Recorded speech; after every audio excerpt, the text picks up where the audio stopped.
الحمد لله وكفى وسلام على عباده الذين اصطفى أما بعد فأعوذ بالله من الشیطان الرجیم بسم اللہ الرحمن الرحیم۔ جناب معزز سامعین کرام، آج کی لیکچر کا عنوان ہے نماز جنازہ کی نیت، نماز جنازہ کا حکم، نماز جنازہ کی فرائض اور پڑھنے کا طریقہ۔ سامعین وقار، نماز جنازہ کا حکم یہ ہے کہ فرض علی الکفایہ ہے کہ اگر محلے کی طرف سے ایک بندہ بھی اس کو ادا کرے تو تمام محلے کا ذمہ فارغ ہوتا ہے۔ لیکن نماز جنازہ کی ایک صورت یہ بھی ہے کہ فرض عین کی صورت ہے، وہ یہ ہے کہ جب قبرستان میں موجود لوگ ہیں یا نماز جنازگاہ ہے یا مسجد ہے کہ جہاں پہ نماز گاہ کا سسٹم ہوتا ہے، وہاں پہ جتنی بھی لوگ موجود ہوں گے، کلمہ گو ہیں، عاقل ہیں، بالغ ہیں، تو سب کے اوپر نماز جنازہ فرض عین ہوتا ہے، نہ پڑھنے کی صورت میں گناہگار ہوں گے۔ نماز جنازہ کی نیت: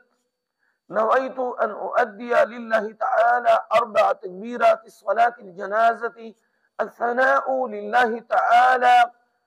والصلاة على النبي صلى الله عليه وآله وسلم والدعاء لهذا الميت والدعاء لهذه الميت اقتديت بهذا الإمام متوجها إلى كعبة الشريف اللہ اکبر۔ اردو میں نماز جنازہ کی نیت سماعت فرمائیے۔ میں نیت کرتا ہوں 4 تکبیر نماز جنازہ، ثنا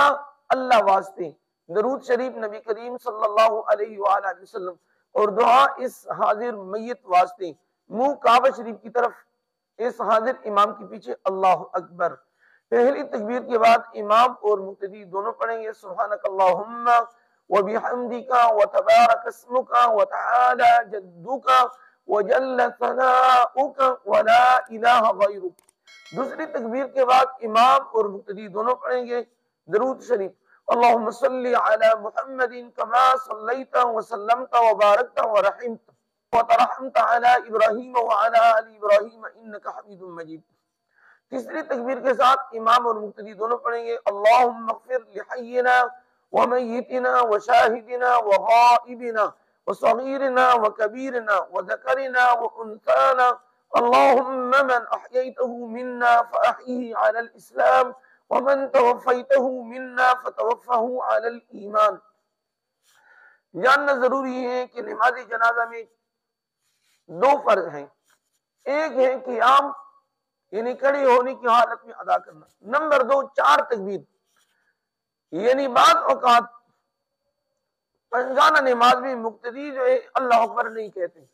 اس طرح رکوع کی طرف جب تکبیرات الانتقالات، سجدے کی طرف یا سجدے سے واپسی، وہ سنت ہے۔ لیکن یاد رکھنا چاہیے جب بھی آپ سفر کریں، اپنا وقت نکالیں، نماز جنازہ میں آپ پہنچ چکے ہیں، لیکن یاد رکھنا چاہیے جس طرح امام کے اوپر 4 تکبیریں فرض ہیں، اسی طرح مقتدی کے اوپر اگر آپ نے نہ پڑھی تو آپ کا نماز جنازہ ادا نہ ہوگا۔ ایک ہے 4 تکبیریں، نمبر 2 کھڑے ہو کر پڑھنا۔ اس کا فائدہ کیا ہوگا؟ فائدہ یہ ہوگا نماز جنازہ کی 4تھی تکبیر میں شریک ہو گئے، امام نے سلام پھیر لیا،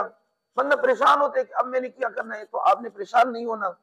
جو ہی امام سلام پھیر لے تو آپ 3 مرتبہ کہیں اللہ اکبر اللہ اکبر اللہ اکبر السلام علیکم ورحمۃ اللہ السلام علیکم ورحمۃ اللہ، کیونکہ آپ نے قیام بھی کر دیا اور 4 تکبیریں بھی آپ کی ہو گئی۔ باقی ثنا، درود شریف اور دعا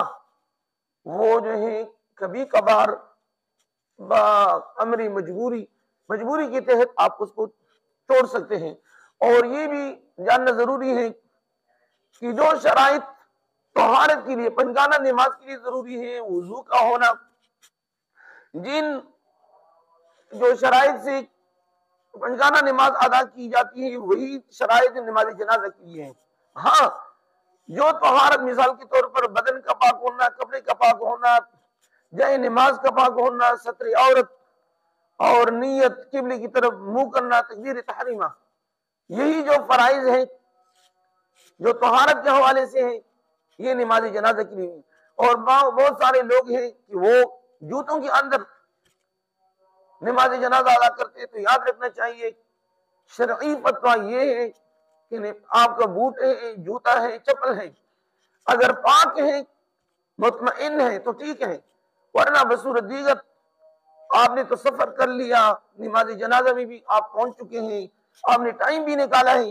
لیکن آپ بوٹ کے اندر ادا کر رہے ہیں، چپل کے اندر ادا کر رہے ہیں، جوتے، تو یاد رکھنا چاہیے کیونکہ طہارت وہ